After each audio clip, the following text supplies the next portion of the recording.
The construction of the Wonders of Oceania continues as we add one of the cutest animals in Planet Zoo right now, the Quokka. Today we will build an indoor and outdoor habitat for those tiny little creatures, and I really hope you guys will enjoy this video.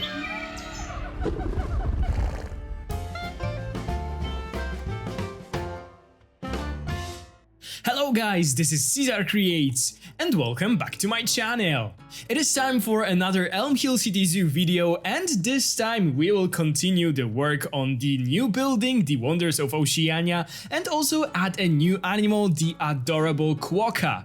So if you haven't seen the last episode from the Elm Hill City Zoo series, I highly recommend to do that, because today we will continue the work on the building that we started last time. But if you haven't seen that video, it is also okay, because I will talk you through everything that we are doing in the Elm Hill City Zoo. So to celebrate the release of the new Oceania pack for Planet Zoo, I decided to build a special building for 3 animals from this pack: the Tasmanian Devil, the Quokka, and the Kiwi. We already added the Tasmanian Devil last time and started the work on this building, and today it is time to add another animal and also work a bit more on the actual building. So what we'll work on today is obviously the outdoor and indoor enclosure for the Quokkas, but also we will add the entrance to our building. We'll also do some windows, some skylights. We'll work on the roof of the building, and we'll start the actual interior. So there's quite a lot that I have done in this episode. So last time, while building for Tasmanian Devils, by the way, if you haven't seen that video, the link will be down in the description and on the screen right now, I created the facade of the building, the wooden, really modern facade,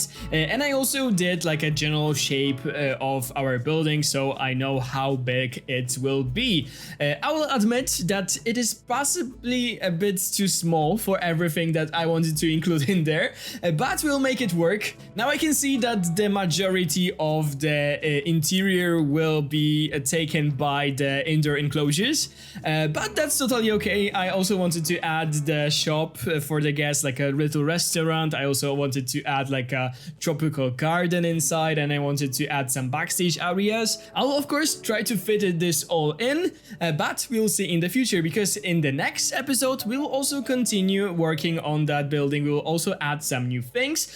So this is what I had in mind this time for a building like that. Every time we are adding an animal, we are also adding something to the actual building. And thanks to that, I am able to upload those videos a bit more frequently, because, you know, the whole work on the building is split into different like parts, so it doesn't take so much time. And this is actually a pretty great idea to do it this way. And yeah, I'm super excited for this project, and thank you guys for all the positive comments, all the feedback that I got from you under the Tasmanian Devil Habitat. You guys absolutely loved it, and you loved the idea for the Wonders of Oceania, so that made me so happy, because I was a bit like insecure if this super modern like building fits to our zoo and how you will like perceive this whole project and so on. And the response was absolutely like amazing, mind-blowing, so thank you guys so much. I am so glad that you agree with me and with my choices. So when I was recording the last video, you guys still didn't have an opportunity to actually buy the DLC, but right now it is officially out, so I'm sure that a lot of you have it. If you don't, you definitely should have it, because it is amazing. So definitely tell me down below if you enjoy the pack, what is your favorite thing about the pack, what is your favorite animal, if you like the plants, if you like the scenery pieces and so on. I always love to hear your opinions about the packs. I am certainly very much enjoying it. Like, the more I'm actually playing and, you know, for example, building this habitat, not being in this rush as I did with with the Tasmanian Devil. Right now I can look at those pieces like peacefully. I can work with the plants. I actually discovered that a lot of those plants from the DLC work really good upside down, especially this kaha plant. Upside down might be my new favorite thing. I will use it a lot in the interior of the actual habitat, like in the indoor area, so you guys will see that, and it looks phenomenal, like a, I don't know, dry grass or anything like that. It looks so good. So I don't know if you guys have watched the last launch live stream by Planet Zoo, the Oceanian Pack launch live stream, because they had a special guest guest. I don't remember the name of the guy. I think his name was Matt, and Matt is one of the scenery artists in Frontier, and he said that it's always so amazing for them to see that, you know, they design a certain object for the game and then players find a way of using it totally different, like in a different way, and that is always very like exciting for them, and they love to see that. So yeah, this plant is definitely looking amazing when it is flipped upside down, so I really recommend you guys trying it. Okay, but let's talk about my idea for the habitat and everything in between, what we'll do today, what I was inspired by, and what I used here, what ideas I had, and so on. So obviously quokkas are super tiny, they are really small. I was actually a bit like surprised. I actually haven't seen quokkas live ever in my life. There's only one zoo in Europe that houses them. It is in Germany, in Stuttgart. I think it's called the Wilhelma Zoo or something like that. I found a weird information that they might be in San Diego Zoo, but I haven't seen them there when I was visiting, so I don't know why there's an information like that on the internet. Maybe I missed an enclosure or something, but yeah, I never seen them. I was super surprised that by their size when I firstly, you know, saw them while I, you know, put them in the enclosure that I created for them. I thought that they are like a half of the size of the wallaby or something, but they are tiny, they are really small. So obviously we didn't need a huge habitat for such a small animal. Also, Elm Hill City Zoo being located in somewhere in Europe and housing them, it is a pretty special thing, so I think that we wouldn't have a huge herd of them. I decided to only adopt 5 because I think that it is somehow realistic. I actually don't know how many there are in Germany in this one zoo, but a smaller group of those guys, like to start the breeding population here in European zoo, seems like a good idea to have. So definitely there are not many of them, and definitely they don't need much space, and so this is what I had in mind while starting to build that. I knew that I wanted to build the entrances to the building first, not the habitats.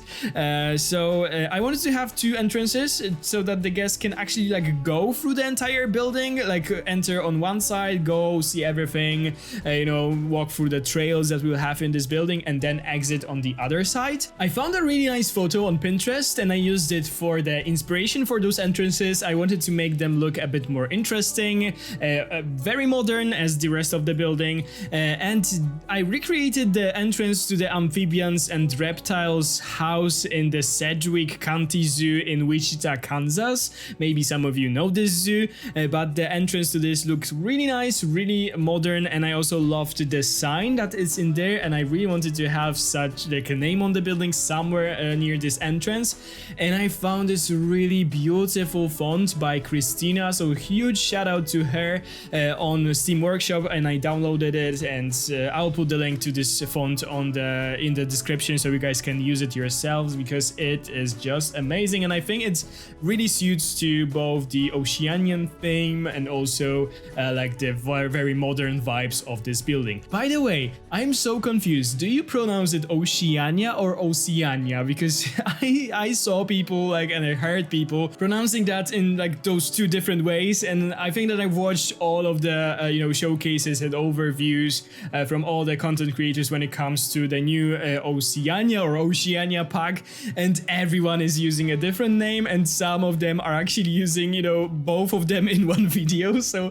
I was really confused. I am pretty convinced that it is Oceania, but I heard so much of Oceania that right now I am pretty confused. By the way, as I told you a minute ago, I watched all of those videos while building actually this habitat, and it is so awesome to see so much positivity and love among the community for the new pack. Like, people really seem to be very happy about it. They love the animals just as me. They love the building pieces and plants, so this is so amazing to see, and a huge shout out of course to Planet Zoo team for doing such an amazing pack. I really love it, because after the last pack, the Arid Animal pack, I personally really enjoyed enjoyed that pack. I said that many times, but I feel like the moods were sort of different. Many people had their opinions about the pack. They didn't really like the choices. They thought that it could be something else and so on. They were complaining about the number of ungulates and different things. But when it comes to this pack, everyone seems to be happy. So it is so wholesome to see and hear about this. And I was really happy while recording this video and hearing all of those positive comments. Okay, so I was talking about the font actually, and what I also wanted to say is that I feel like Christina and also Ricey are the queens of fonts when it comes to the workshop items on for Planet Zoo. They've made so many beautiful fonts that I love and I really want to use more often, so you'll see that a lot in this building. And it leads to the other topic that I wanted to talk about. So when it comes to this building, we will have 2 more episodes besides this one, obviously. So in the next one, you probably already figured out that we'll add the kiwi in here. We'll build like a nocturnal section for it. I already saw some people uploading their nocturnal sections for the kiwi, so this will be another one.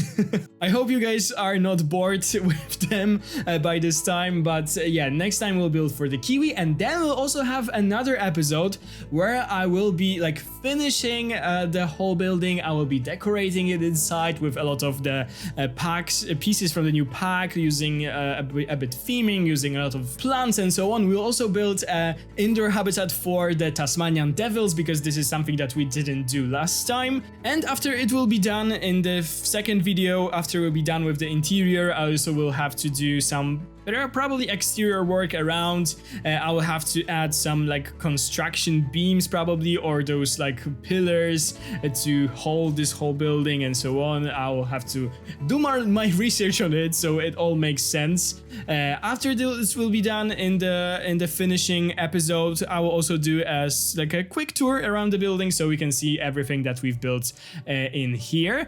And this brings me to another topic that I wanted to talk about, and this is uploading this to the workshop. Of course, I will try to do it, but there might be some troubles with it. So I don't really know if you guys will be able to use it.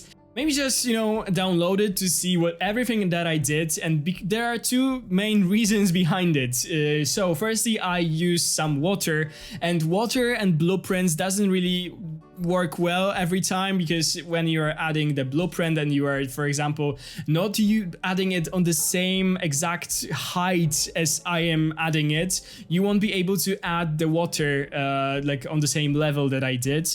And the other thing is that, and I am really hopeful that some of you won't be mad at me this time. I don't know, maybe some of you will be happy about it, but to make all the paths that I wanted inside of this building, I used the free build mods for the very first time in my video. So I've used it before somewhere. I was like testing it. I sometimes even didn't tell you about using it in some places, but this time I clearly used a mod. I didn't show it in the video because it was a lot of figuring out how I want the paths to be. But firstly, as I told you guys, I was a bit surprised how small this huge building is actually inside. So I had to use like a very narrow paths. Of course, you can do it with the trick of using the queue, that the queue can have 2 or 3 meters wide, and then you can like swap it for the path, but it is really like difficult to do it right. And with this mod, it is so easy. It is so easy to work with the paths. So yeah, I definitely wanted to have like more narrow paths inside, like those small little trails that will make sense like when we'll be finishing it, because I really want to make it very like overgrown with a lot of like different tropical plants, so the guys just walk through those little paths in there. It will all make sense in the end. But yeah, I definitely used one mod in here, so you won't be able to, because the paths, unfortunately, they don't transfer, so you won't be able to just simply add the paths back in without this mod. So sorry for that, but it wasn't. If I would be using the 4 meter wide paths, I wouldn't be able to like simply make everything that I plant inside of this building, because the indoor enclosures would be just so tiny, and this saved me a lot of space, and I think it looks much better. So yeah, here we have the first mod used by me in the video, and I am really like curious about your opinions. Of course, I don't have anything against using mods or anything. I just made this decision a while ago that I don't want to use them, but why not? If they will make my life easier in the game, then why not? When it comes to the modded animals, I think that I will start using them when the support for the game is over, because there are simply so many animals that I still want to add to the zoo from the game that there's no need for me to use actual modded animals. But when it comes to making my life easier while building those intricate builds, then why not? So yeah, I definitely use the mod in here just to let you know. So of course I had so many things again to say that a lot of things happened in the video and I didn't have a chance to talk about them.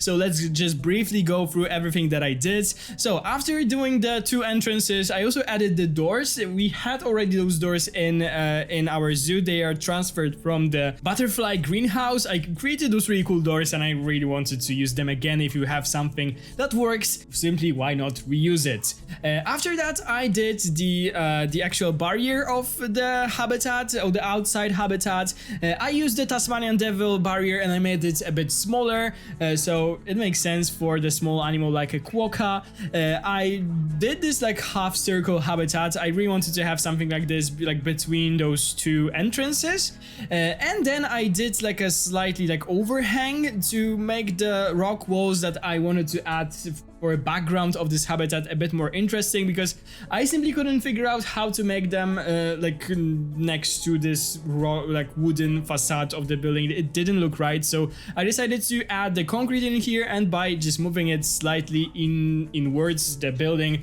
I think it looks much more interesting. Then of course I added a lot of details to the actual habitat. Oh, I also created the planters using the new rock wall from the Oceania pack. I think that it is such an amazing piece. I already told you this in the showcase of the Oceania pack. One of my favorite pieces in the game right now, because I think that this is so useful. This is something that I really wanted to have in the game for a very long time, and I will also use it inside again for the planter, and I will also incorporate that in the like the rock wall, that the actual barrier for the guests will be like I don't know, put on or anything like that. So yeah, I'll be definitely using this piece a lot in my future builds because it is simply amazing. I of course also added a lot of different details like logs, like different plants. I really love the smallest version of the silver fern. You see it also a lot in my future videos. You can use it on the walls, like a plant that just grows on the rock walls. You can use it on the ground. So this is just a low, very beautiful plant, so I will definitely use it a lot. It is featured in the outside area and in the inside as well. The thing that I struggled the most when it comes to this habitat was simply the shadow that is cast by the building. So the outside area for the quokkas unfortunately is very dark, and this is the thing that I most hate about Planet Zoo. I love this game, but this is something that I hate, that you cannot fully manipulate the sun, like the direction of the sun. I already told you guys this many times. The sun is always shining from one direction. You can sort of change it to the night or like a dawn, dusk, and so on. It is changing the direction a bit, but it's still moving on one axis. So we have always this one side that is totally dark and you cannot do anything about it. And I don't want to have all the buildings in the zoo facing in the one direction. So yeah, unfortunately in here the whole front of the building and the half of the quokka habitat is very shadowy, and that's why I also wanted to add a lot of skylights inside of the building, so I am like reassured that I will have a lot of sun in there, and this makes the habitats right away look more beautiful. As I told you guys, the quokkas are not the most popular zoo animals. That's why I couldn't find a lot of inspiration for for their habitats. The ones that I saw had some foliage inside, so I didn't really know how much I can use, how much I cannot use. I know the different kangaroo and wallaby habitats, they are pretty lush, even though those animals eat the vegetation. They are still a bit grassy, they have different bushes and so on. It's not like with your camels or I don't know, goats or different antelopes, that sometimes those habitats are just simply barren without any like simple grass piece anywhere, because those animals simply eat everything. Yeah, that was pretty it when it comes to the outside area, and then I moved on inside. I also did a rock like background wall. I added a lot of plants on it. I added the planters on the both sides of the rock wall, and I filled that with very exotic plants. So you can clearly see that we are inside, that there's this controlled environment that the plants just thrive in, and that finally I am able to use tropical plants in this zoo. I love using like tropical plants, and I don't have much like opportunities to do it in here because we are simply building in a temperate biome, and I am trying to use the plants that simply look like they would grow outside and so on. In the Tasmanian Devil Habitat, I actually used this big silver fern, and what I figured out is, for example, in Copenhagen Zoo, in the Tasmanian Devil Habitat, there were also like those big ferns like that, and I also found some pictures that where they were covered with snow, so there's probably a very similar kind of plant, I don't know how it's called, that is able to withstand the temperatures below 0 Celsius. So let's just imagine that this is an actual plant like that. I know that there are some palm trees that can be held outside in our climate, for example, and they will survive up to -20 degrees if they are, for example, if the roots are isolated. So yeah, maybe there are some palm trees that could live in such a climate, so I decided to use that. So when it comes to the indoor habitat, I already told you about the exotic plants. I added a lot of them, and it took me so much time. It was again a bit of a pressure because it was the first indoor habitat, so it will set the tone for all the indoor habitats in this building. So I had to nail it, I have to make it right so that it will all make sense. Of course, if you'll see this in the cinematic shots, you will clearly see that everything around it is not finished. There is no details like lighting, there is no ventilation, there is no like support for the ceiling and so on. I will all do it in the future, but what I of course focused on was finishing this habitat and also building like a glass barrier in the inside, and doing like surrounding the paths with my custom curbs, and also doing the implied entrance to the indoor habitat and the outdoor, because I also forgot to tell you about this. You guys very often ask me where is the gate to the habitat that I am currently building. Recently I am trying to hide those gates somewhere in the rock walls, in the plants, or anywhere, because I somehow think that sometimes they don't match to the whole aesthetics of the habitat. The bigger doors, they look a bit too cartoony. They are from the base game, so a lot of things changed and so on. I simply prefer those smaller doors that are new, but again, for some habitats they don't work. So if I don't feel that the gates like suits to the actual habitat, I will try to hide it somewhere, and I also hid it in here. And the keepers are still able to enter and to maintain the habitat, because there's this like space in front of the door where you can like simply place everything and the keeper will just go through. So I'm using that every time, and then here it also works. So it's amazing to see. So I had to do an implied like entrance for the keepers to the outside area and to the inside area, and you'll of course see that in the speed build. What I also wanted to share with you guys are some fun facts about the quokkas. So the quokka is called the happiest animal in the animal kingdom because of its appearance. They just simply look like they are smiling all the time. They belong to the same family as the kangaroos, wallabies, and the wallaroos. Of course, they also have pouches and so on because they are marsupials. Unlike kangaroos that fight over territory, quokkas are happy to coexist peacefully with one another, so much that they can even hop into shops on the island where they live, so they regularly go and say hello to everybody. They are super friendly. Although they look friendly, they can certainly bite, and there's a lot of cases like this, so people try to pet them, people try to touch them and so on, and it can end up with a bite. So if you've ever seen quokka and wild quokka, if you go to Australia for example, please don't try to pet them. Quokkas can go for weeks without eating by leaving off the fat stores in their short tails. It is crucial to help them survive in seasons where vegetation is more sparse. They can also go for months without drinking fresh water, extracting most of the water they need from the plants they eat. But the one thing that is very sad about the quokkas and very I don't know, almost terrible, is that when the mother is threatened by a predator, it will basically sacrifice its baby and escape, so it will just loosen the muscles of the pouch so that the baby falls out, and she will run away so that she can survive, and yeah, the baby is sacrificed. So this is a bit sad, but let's not think about this and let's just focus on the fact that they are super beautiful and they have the most adorable smiles. Okay guys, so this is all that I have for you today. I hope you enjoyed the video, and I hope that you are excited for the future of the Wonders of Oceania. If you enjoyed the video, please consider to subscribe to my channel if you haven't already. Ring the bell if you want to be notified every time I upload a new video.